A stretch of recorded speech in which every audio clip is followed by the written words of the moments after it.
අයිබෝන් අද වීඩියෝ එකකින් මම ඔයාලට කියලා දෙන්නේ කිසිම එක්ස්ටර්නල් ලයිබ්‍රරි එකක් උදාහරණයක් විදියට swiper.js පාවිච්චි කරන්නේ නැතුව අපේම කියලා responsive carousel එකක් JavaScript සහ Tailwind CSS වලින් හදාගන්න විදිය ගැන.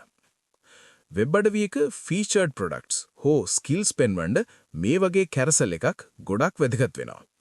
අපි අද හදන මේ carousel එකේ auto sliding, manual controls, next සහ prev buttons සහ dot indicators කියන හැමදේම අඩංගුයි.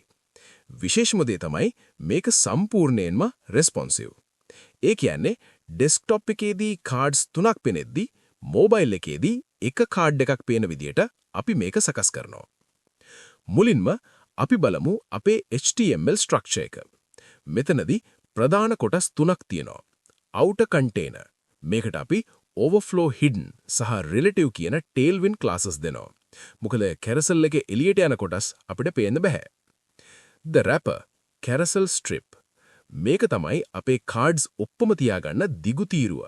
මේකට අපි id සමානයි carousel කියලා දෙනවා JavaScript වලින් control කරන්න ලේසි වෙන්න. මේකට flex සහ transition transform classes දාන එක අත්‍යවශ්‍යයි. එතකොට තමයි slide වෙනකොට ලස්සනට පේන්නේ. navigation buttons අපි next සහ prev කියලා buttons දෙකක් දාගන්නවා absolute position පාවිච්චි කරලා.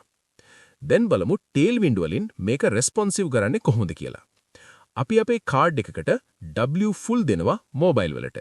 හැබැයි mdw එක බෙදීම 3 දෙනවා tablet සහ desktop වලට. මෙතනදී පොඩි ගණිතමය දෙයක් තියෙනවා. අපි JavaScript වලට කියන්න ඕනි screen එකේ size එක අනුව cards කීයක් පෙන්වන්න ඕනේද කියලා. ස්ක්‍රීන් එක 1024 පික්සල් වලට වඩා වැඩි නම් items per view 3. 768 පික්සල් වලට වඩා වැඩි නම් items per view 1. ඊට අඩු නම් items per view 1. මේ logic එක තමයි අපේ carousel එකේ responsive බව තීරණය කරන්නේ. දැන් අපි බලමු මේක ඇත්තටම වැඩ කරන්නේ කොහොමද කියලා. මෙතන තියෙන ප්‍රධානම function එක තමයි update carousel. අපි කරන්නේ translate x කියන CSS property එක පාවිච්චි කරන එක. උදාහරණයක් විදිහට අපි ඊළඟ ස්ලයිඩ් එකට යනවා නම් අපි මුළු රැපර් එකම වමට left move කරනවා. මේක calculate කරන්නේ මෙහෙමයි. offset සමානයි ඍණ current slide වැඩි කිරීම 100 බෙදීම items per view. මේ calculation එක නිසා අපි ස්ලයිඩ් එක මාරු කරන හැම වෙලාවකම નિયમિત දුර ප්‍රමාණයට විතරක් carousel එක එහා මෙහා වෙනවා.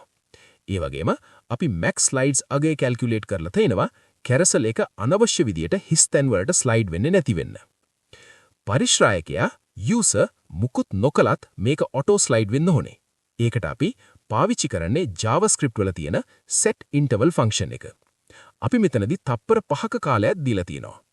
ඒ වගේම පල්ලෙහා තියෙන dots ගැන බැලුවොත් අපි ඒවත් JavaScript හරහා dynamic විදිහට නිර්මාණය කරනවා.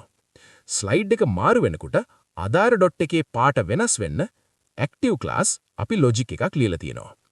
මේකෙන් userට තමන් ඉන්නේ කීවෙනි ස්ලයිඩ් එකේද කියලා පහසුවෙන් දැනගන්න පුරුවන්. වීඩියෝ එක ඉවර කරන්න කලින් අපි මේක චෙක් කරලා බලමු.